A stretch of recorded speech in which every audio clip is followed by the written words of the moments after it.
We good? Everybody good? Yep, yes, sir. Okay. Good evening. I'm Lieutenant McCormick with the Jacksonville Sheriff's Office.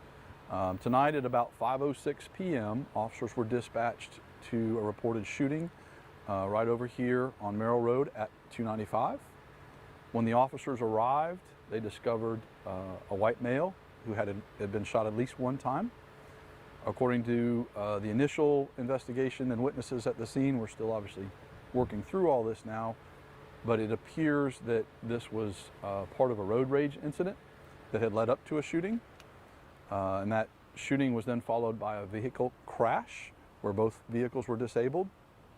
At that point, the potential suspect in the shooting has fled the scene, and we're actively searching for him right now.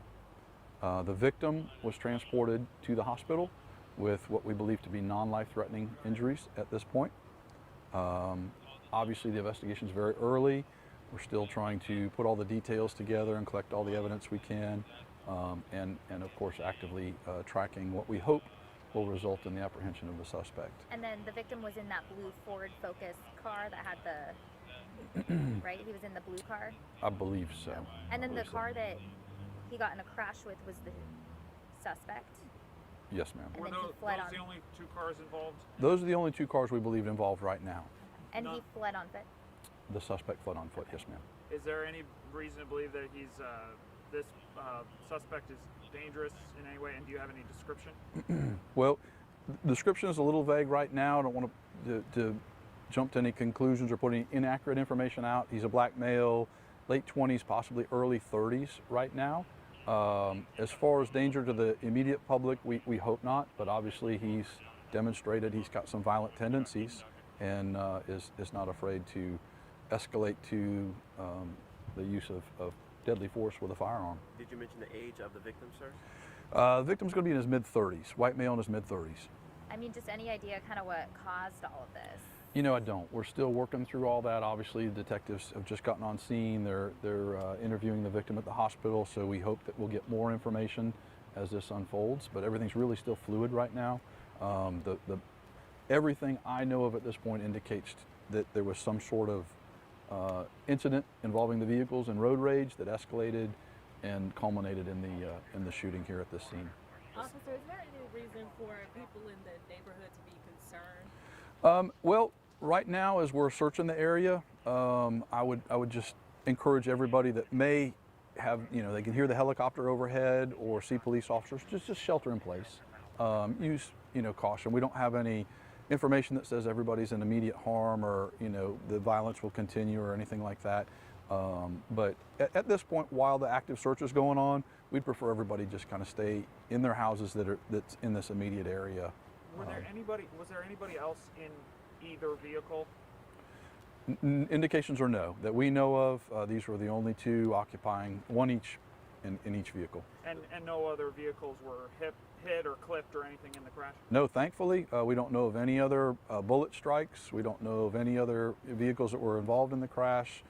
However, that being said, if anybody does have any information, obviously we'd like that. They can call the non-emergency number at 630-0500, or they can remain completely anonymous and potentially collect a reward by calling Crime Stoppers at 1-866-845-TIPS.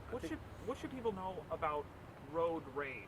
Like, what does this say about people's temperament on the road, and what should people take from this? So there's a couple things to take. Number one and the most important is a firearm can be a permanent solution to a temporary problem, okay? If your life or someone else's life is not in immediate danger of death or great bodily harm, a firearm has no business being displayed, brought into the situation, let alone used. Number two,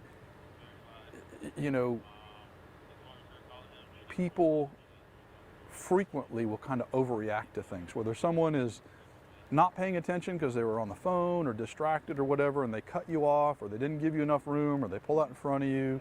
I would encourage everybody to just take a breath and realize we've all probably done that, intentionally or unintentionally. And if they did it intentionally, my recommendation for that person is let them go. Let them get ahead of you. Let them get as far away from you as you can. If that's the way they're going to drive, you don't want to be involved with them, and then just call us. 911 if it's active, 0500 if it's not, but don't take the matters into your own hands and now escalate the situation, particularly if the person did it on purpose. If they did it on purpose and you think you're going to solve that situation by escalating it, you're probably wrong. If they did it accidentally, then cut them a little bit of slack, let them move on. If they don't continue to drive recklessly or intentionally endanger anybody, no harm, no foul. But here we've got lives changed forever because of something that happened, and potentially happened in a traffic, situation. And just to be clear, so is this the suspect vehicle? I'm going to defer any definite determinations of which car was whose until we let the detectives go through everything, because again, things can evolve. I certainly don't want to jeopardize the case with misinformation, nor do I want to mislead you guys. So. At the end of the day, we all trying to get home safely. Absolutely, absolutely. What is the victim local? Is it a local person, and what's their condition?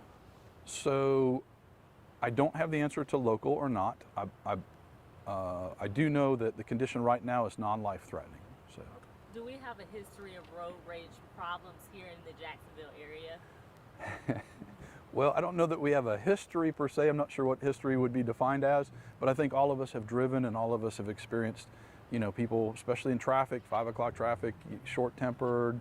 It's this day and age, everything's instant, and sometimes we all just need to take a breath, relax a little bit, and realize that, things happen and not everything is intentional, right? I just want you to talk about how no matter how small the detail is, it could be the very thing that could help investigators, help y'all find the suspect. In this case, is that what you're talking about? Yes. Or really any case?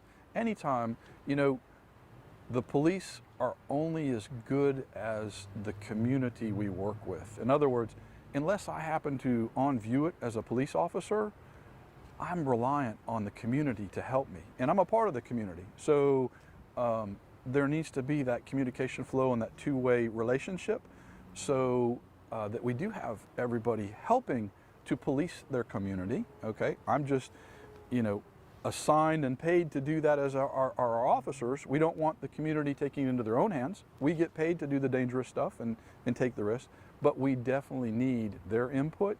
Anything they see, anything they hear, no matter how, like you said, no matter how small it is, it may be a critical detail we need. And again, they can remain anonymous as well, but there's a whole lot of crimes we could solve in Jacksonville if people would just share that information they have. Last question for me. Sure. What is there any indication as to how many shots were fired total? I know at least 2 shots were fired, but I can't tell you exactly how many. Do we know if the suspect's vehicle, it belongs to that person? And all that's part of the investigation, so I'm not going to comment. It's active right now and it's fluid, so I can't comment on that. But I know once we get the information, and hopefully once we make the arrest, you guys will have access to a lot more information. Okay? Thank you very Anything much, else? sir. Thank you guys. Thank you. Yep. Appreciate it. Sir, I didn't even see you over there. I'm sorry. Yeah, no, you're fine. You're clean my way. Oh, you know what? I'll sell somebody a lavalier if anybody wants a. Need that. Ooh.